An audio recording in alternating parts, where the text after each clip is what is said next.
Olá, meu nome é Fernanda, a gente está hoje aqui reunidos com 2 especialistas para conversar um pouco sobre o Regulamento Geral da Proteção de Dados, que foi recém-aprovado não, vai entrar em vigor dia 25 de maio na União Europeia. A primeira pergunta que eu vou fazer para o Alessandro é: para que serve esse regulamento? Por que a União Europeia decidiu, nesse momento, fazer uma regulação, aprovar uma lei que entra em vigor agora dia 25, sobre regulação de dados? O que significa essa proteção de dados?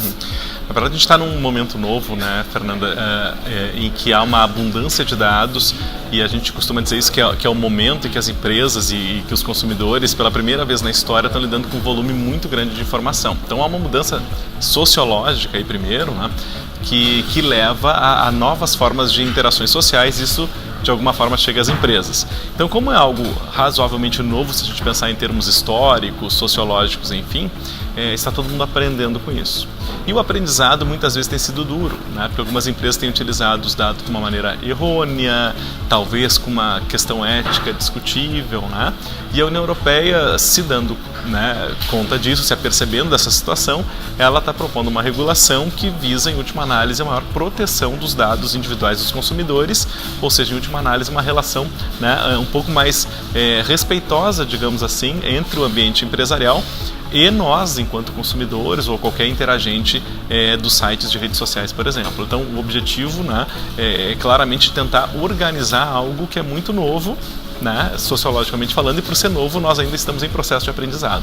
E essa regulação, ela serve tanto para o consumidor quanto entre empresas, né? E serve também para dados que eu disponibilizo, por exemplo, eu como usuária, se eu aceitar que se utiliza os meus dados, mesmo assim eles estão protegidos?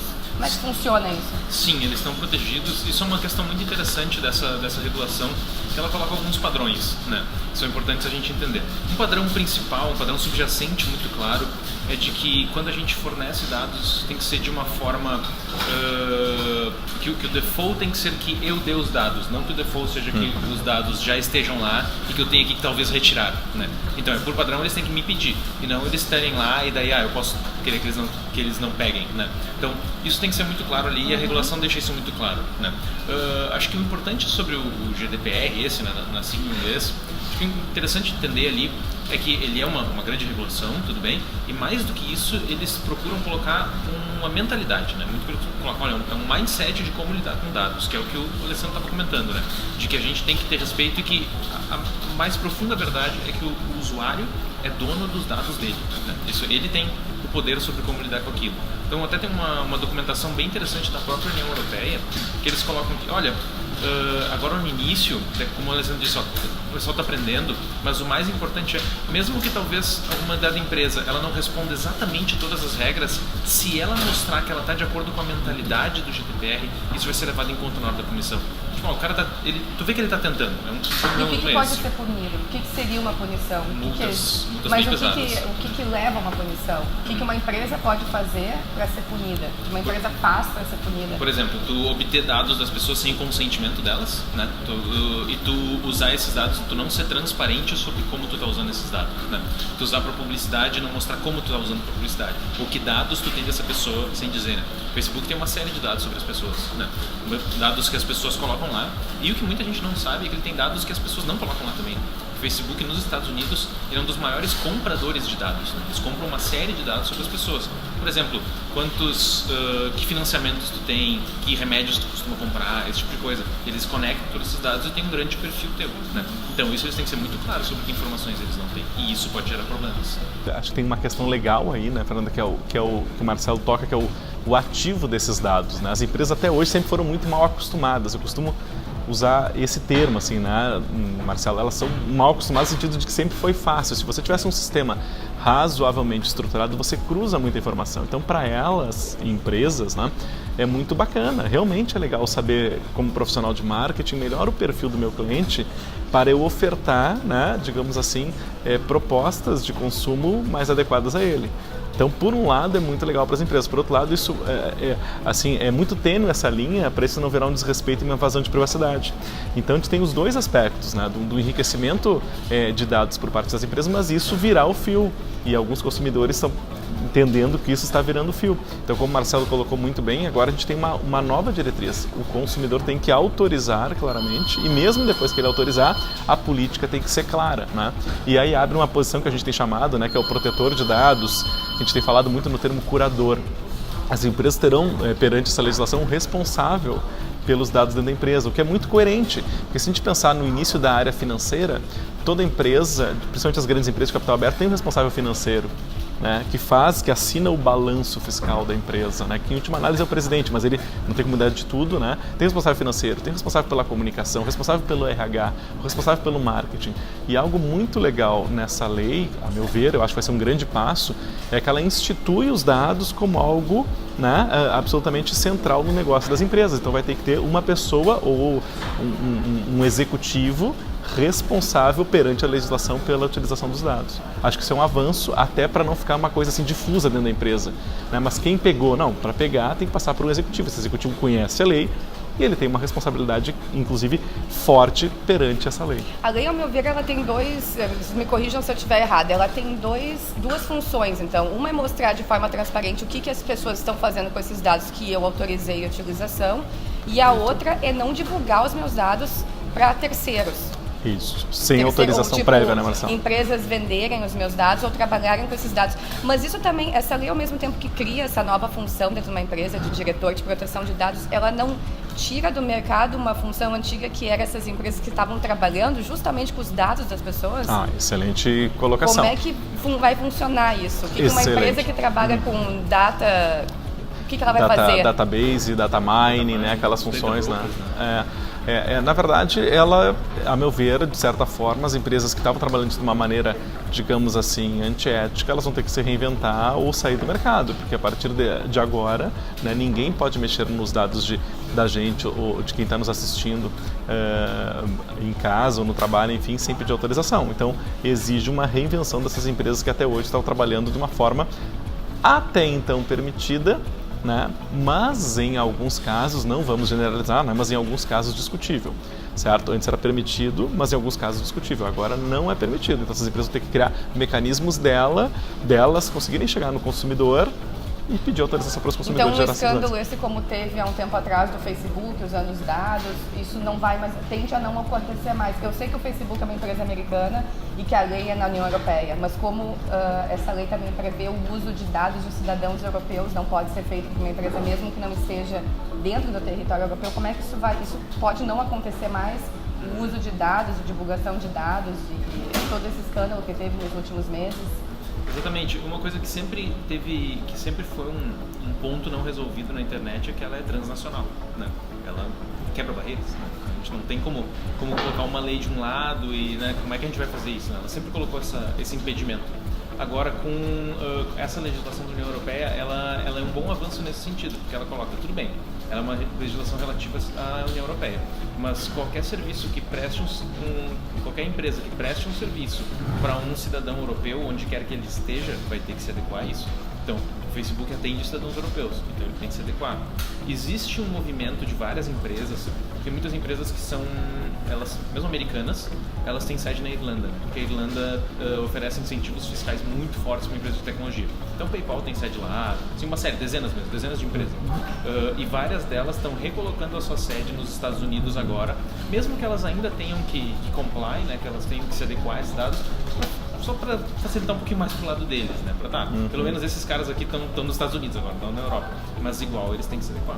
Por isso, não sei se talvez tenha acontecido com vocês, receber uma série de e-mails de empresas, de estamos mudando nossos termos, é essa adequação, né? O Facebook está avisando há um mês já, para todas as pessoas, né? É o Facebook, Trello, e-mails, uma série de coisas. Instagram, enfim. Não, estamos mudando, é porque eles precisam se adequar. Tá, mas eu sou do Brasil. Mas eles estão querendo se adequar para todo mundo, o que é positivo. Então essa legislação, ela também, de alguma forma, empresas brasileiras são afetadas por elas à medida que usam dados de cidadãos europeus. A única maneira de tu não ser afetado se tu tem uma empresa de algum tamanho que tu tenha certeza que tu não vai impactar gente europeia de nenhuma forma. Isso não é impossível, mas é bem difícil de tu ter essa distinção clara, né? Até porque tu tem a internet, tu trabalha com escala, né? Então, tu tá oferecendo um serviço digital para pessoas em Porto Alegre, se tu traduzir ele, tu pode oferecer para o mundo inteiro, né? Então, tu já está tendo que se adequar aí. E sobre a estrutura de tecnologia de informação, talvez o Alessandro possa falar sobre isso. Servidores dessas empresas, isso também vai ter algum tipo de impacto, algum tipo de mudança por causa dessa adequação dessa legislação? Na verdade, a legislação é de 2000, ela foi aprovada em 2016, né? Ela vai entrar em vigor agora, então essas empresas já tiveram 2 anos aí para se adequar, enfim, deve estar tudo pronto agora para o dia 25 de maio, na verdade. Isso, é dessa maneira que a gente está enxergando a coisa, né? Bem como o Marcelo colocou. As empresas, ou elas estão, as que estão assim fisicamente nesse momento dentro do território europeu, elas já estão claramente disparando suas novas políticas de dados, ou elas estão inclusive mudando de sede, eventualmente, para tentar ter mais tempo, geograficamente falando, mudando de sede para ter mais tempo para de alguma maneira se adaptar. Eu costumo dizer, fazer um comparativo que não é exatamente totalmente preciso, mas só para a gente entender, né? Quando a gente fala em isenção fiscal, que os estados no Brasil brigavam por isenção fiscal e uma empresa vai de um lugar para o outro, ela vai de acordo com a maior facilidade para ela. O que a gente está observando aí, embora o Marcelo colocou bem, é muito difícil, né? Você não vai ter uma empresa transacional, mas em tese, muitas empresas, quanto mais atrasarem o processo, ou seja, quanto mais tempo ganhar para se adaptar, melhor. Então, uma empresa que pode ter 2 sedes, ela eventualmente pode se transferir para outra para tentar impactar o menos possível os cidadãos europeus. Claro que é transacional, que é muito difícil, mas a gente observa algum movimento nesse sentido. Um exemplo muito claro disso, eu estava pesquisando sobre essa legislação, eu fiquei sabendo dessa legislação ainda no ano passado e eu comecei a pesquisar sobre essa coisa do e-mail marketing ou da newsletter que afeta os jornalistas, né? A culpa do estagiário que copiou todo mundo sem ser cópia oculta, ele aparece todo mundo. Isso também é passível de punição, né? Não é uma coisa que a gente começa a falar em legislação, lei, esse uso de dados, que o Facebook sabe que eu sou mulher, a minha idade, onde eu moro, de onde eu vou, para onde eu volto, porque, enfim, eu também forneço coisas do tipo check-in, coloco fotos ali, e ele também sabe por causa da localização geográfica do meu celular. Mas eu queria entender, ele pode afetar também pessoas físicas que façam isso? Vamos supor, eu tenho vários e-mails de várias pessoas que são meus amigos e eu convido para um evento, 100 pessoas, e eu acabo divulgando os dados sem colocar um e-mail em cópia oculta, eu coloco em cópia normal. E todo mundo vai ver o e-mail de todo mundo. Eu posso ser punida de alguma forma, eu como pessoa física, ou isso só empresas podem ser punidas dentro dessa legislação? Vocês têm essa informação? Eu não tenho ela com tanta precisão, Marcelo, mas pelo que a gente depreendeu, é uma legislação empresarial. Assim, a União Europeia não está muito claro, porque eles falam em volumes de dados e dão algumas métricas amplas, né? Não me parece que eles vão chegar na minúcia, né, de chegar na pessoa física. Estão olhando mais os IPs empresariais nesse momento. E quem faz essa denúncia, digamos assim? Eu, como pessoa atingida por vazamento de dados, ou vai ter uma fiscalização por parte do governo?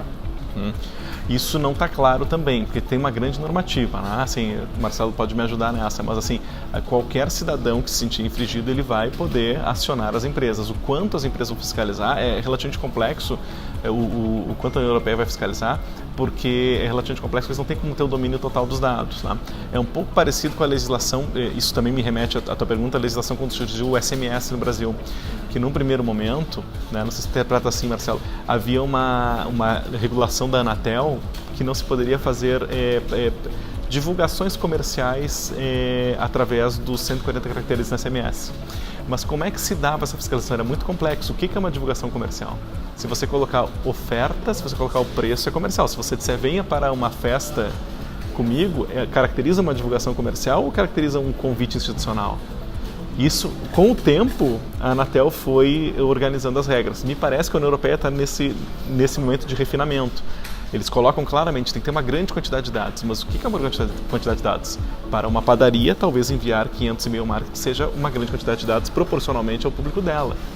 Para um grande varejo, vai para casa do 1 milhão. Então, é essa sintonia fina, né, que ainda não está clara, que a gente vai entender agora, quando a legislação, de alguma forma, ser devidamente implementada a partir do final do mês. E na opinião de vocês, essa legislação ela tende a ser ampliada para outros países? Vocês acham que esse primeiro passo que a União Europeia está dando agora vai acabar com que outros países também comecem a aprovar leis e regulações para a proteção dos dados das pessoas? Eu acredito que sim. A União Europeia para entender esse GDPR é interessante entender o contexto que ela está, né?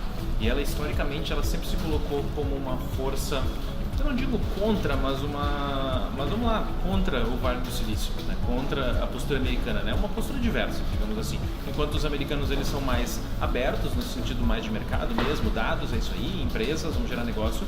A Europa sempre foi mais contida com relação à privacidade, com relação aos dados das pessoas. Então, com relação aos gigantes da tecnologia, a União Europeia já vinha fazendo avanços. Então, eles meio que culminam nessa legislação, né? Nessa regulação. Então, eu acredito que esse seja um grande aprendizado que a sociedade, uma grande caminhada que a sociedade em geral está fazendo, né? Porque o que a gente teve, né? A gente teve a digitalização de tudo, as pessoas indo cada vez mais para a internet, cada vez mais dados, as empresas usando, que nem o Alessandro comentou lá no início, muito mal acostumadas, né? Usando tudo que é tipo de dado. Isso se torna cada vez mais importante. Bom, o próximo passo é a gente se dar conta disso, né? A gente se dar conta e começar a entender os usos disso, como é que isso acontece e tudo mais. Então, é uma caminhada que faz sentido. Eu acho que faz sentido a gente esperar mais organismos internacionais e mais governos buscando que esses dados sejam utilizados de uma forma transparente, de uma forma ética e tal. É um desafio novo, né? Porque antes a gente não tinha essa quantidade de dados tão disponível para todo mundo usar, para todo mundo fazer o que quisesse, entre aspas, né? Então, é um grande processo social isso. Perfeito. Alessandro, para finalizar, qual é a tua visão, assim, qual é o efeito imediato, a consequência imediata que pode acontecer no dia 26 de maio, assim, um dia depois? Eu acho, assim, que posso estar equivocado, mas a gente deve ter assim, um cuidado muito grande das empresas, porque como está muito na mídia, tá no momento de divulgação, eu imagino que tem muitos consumidores já assim, ansiosos para pegar um tropeço de alguma empresa que eventualmente eles, né?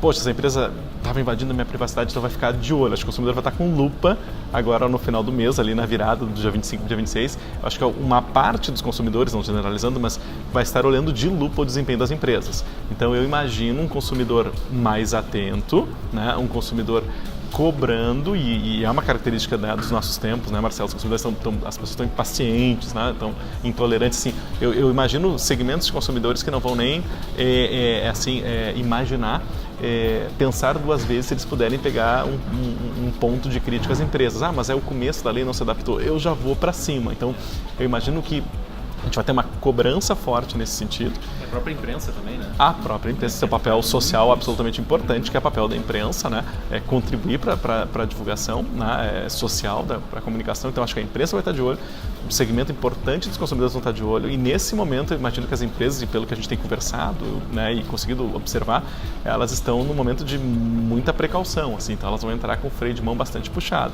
Revendo política de dados, imagino uma queda nas campanhas de marketing num primeiro momento, né, para elas ficarem seguras, porque... Isso a gente está falando de Europa, né? De Europa, falando assim, só para ficar claro cenário... que as pessoas podem pensar, no Brasil cenário, também, vamos processar todo mundo. Estou imaginando mais o cenário Europa mesmo, as pessoas estão sediadas lá, o uso de dados lá.